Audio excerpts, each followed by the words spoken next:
Olá, meus irmãos, capítulo 11 do livro de Atos, dando sequência ao nosso estudo. Nós vamos ver aqui no capítulo 11 a defesa de Pedro. Pedro foi questionado, pelos cristãos judeus, por que e como os gentios estavam recebendo também o batismo no Espírito Santo, a presença de Deus. Nós vamos ver também os discípulos em Antioquia, e foi o primeiro momento em que eles foram chamados cristãos. E por fim, a profecia de um certo Ágabo, profeta, que fala sobre uma fome que iria assolar aquela região. Então, capítulo 11, verso 3, diz assim: Entraste em casa de homens incircuncisos e comeste com eles. Então aqui, os irmãos judeus convertidos estavam questionando Pedro. Mas como assim, Pedro? Você entra na casa de incircuncisos? Lembram-se que no capítulo anterior nós falamos sobre isso, que alguns paradigmas estavam sendo quebrados. E Pedro, como um judeu raiz, um judeu criado tradicionalmente na cultura judaica, ele precisou trabalhar essas questões dentro dele. Então, o Espírito Santo estava sendo derramado sobre todos, sobre toda a carne, como predisseram os profetas lá no Velho Testamento. Então, o que eles estavam vivendo aqui era uma nova aliança, um novo testamento. O Velho Testamento não precisaria mais ser cumprido à risca, segundo a lei mosaica, mas a graça de Deus precisava ser vivenciada, entendida e interiorizada também por aqueles crentes. Então, era um grande desafio, porque os judeus precisavam se desconectar da lei judaica e se lançar numa aventura com Deus, não baseada na lei, no esforço em cumprir a lei, mas em aceitar a graça e o amor incondicional de Deus. E também reconhecer que nenhum homem, a não ser Jesus, conseguiu cumprir a lei. E por isso o sacrifício de Cristo foi agradável a Deus. Por isso o sacrifício de Cristo satisfez o senso de justiça de Deus como justo juiz. Porque estava sendo imolado ali, estava sendo levado para o sacrifício. Um cordeiro que foi examinado por todos. E nele não foi encontrado nenhum defeito. Nesse sentido, o sacrifício foi perfeito. Foi de um cordeiro puro, santo, imaculado. E Deus então se satisfez com o sacrifício. Então aqui Pedro está sendo questionado pelos irmãos, pelos líderes da igreja ali em Jerusalém. Verso 15: Quando porém comecei a falar, caiu o Espírito Santo sobre eles, como também sobre nós. Então Pedro dando a sua argumentação. Mas espera aí, gente, quem somos nós para dizer quem vai receber e quem não vai receber o Espírito Santo? Deus determinou que fosse derramado sobre todos. E aqui ele está justificando perante os líderes da igreja judaica, de cristãos, volto a dizer. Eles não eram judeus pela sua origem, pela doutrina, onde eles foram ensinados, mas eles tinham passado pela conversão. Todavia, essas coisas ainda estavam muito latentes entre eles e precisavam ser tratadas.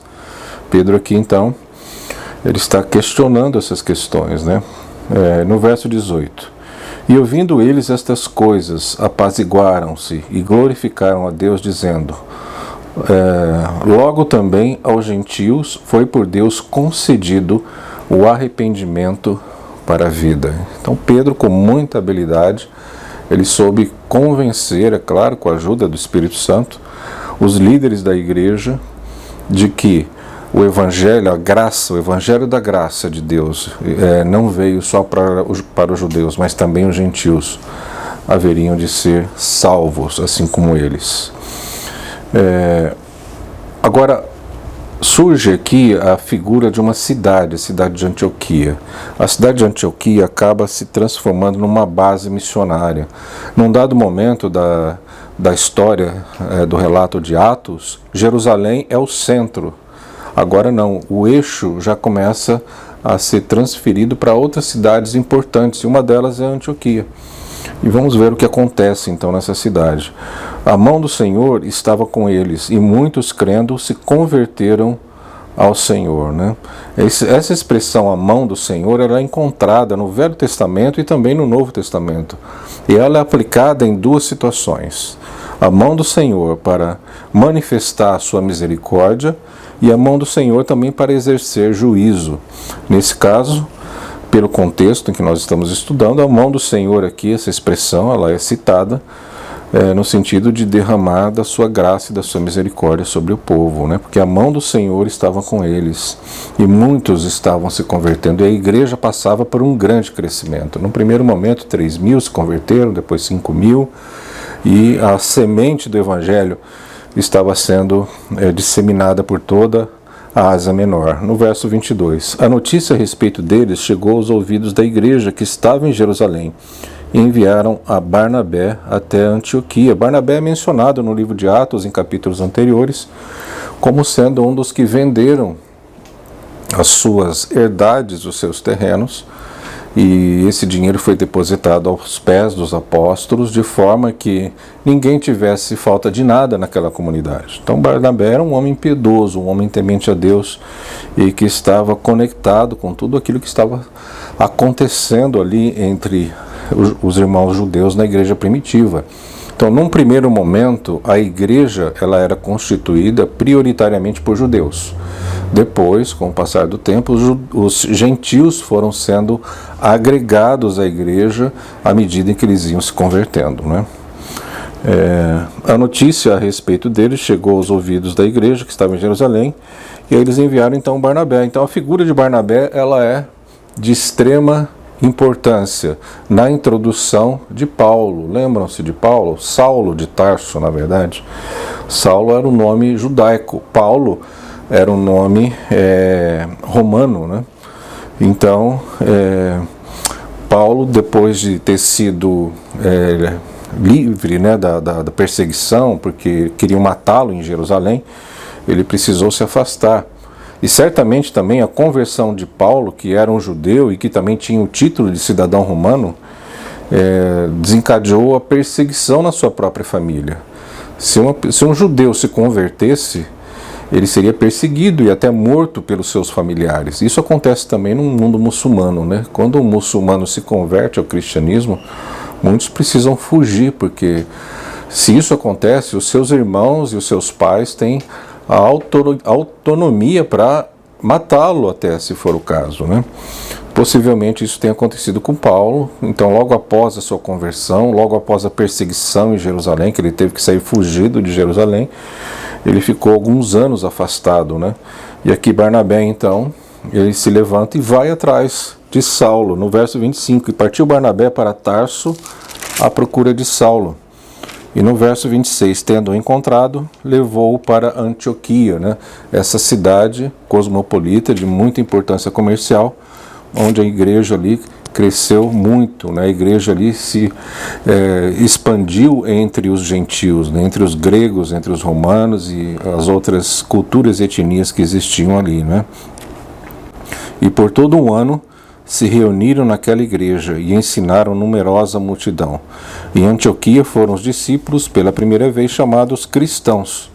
Então foi a primeira vez que os convertidos, judeus, gentios, receberam esse título. Na verdade, a palavra cristão significa pequenos cristos, e isso tem uma conotação pejorativa. Então, na época, o fato de serem chamados cristãos não era uma boa coisa, né?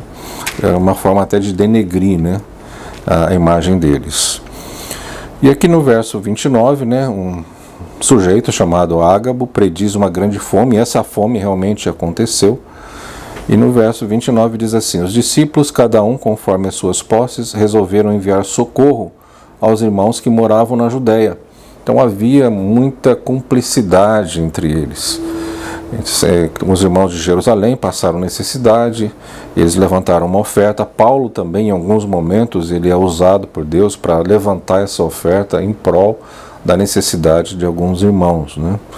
E no verso 30, o que eles, com efeito, fizeram, enviando aos presbíteros, por intermédio de Barnabé, e Saulo. Então a figura de Barnabé é importante no sentido de introduzir Paulo na comunidade cristã. Paulo ainda ele tinha aquela fama de ser um perseguidor de cristãos, de ser um assassino e torturador de cristãos.